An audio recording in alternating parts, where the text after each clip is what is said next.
квартал Бузлуджа, град Велико Търново, на пазарчето.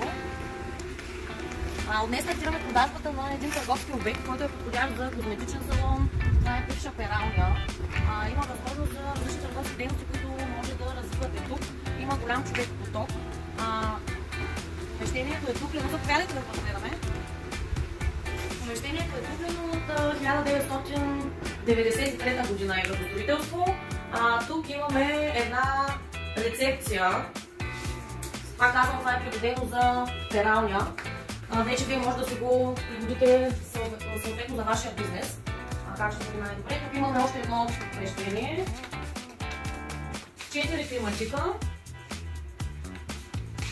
Също така помещението има два входа. Единият, от който влязохме, и другия тук. Съответно, тук е бившото гладачно помещение на пералнята. Така. Тук имаме съблекалня, склад и баня с туалетна. Квадратурата на помещението е 82 квадратни метра. Ако имате интерес да научите повече информация или оглед, бъдете ли се на посочените телефони.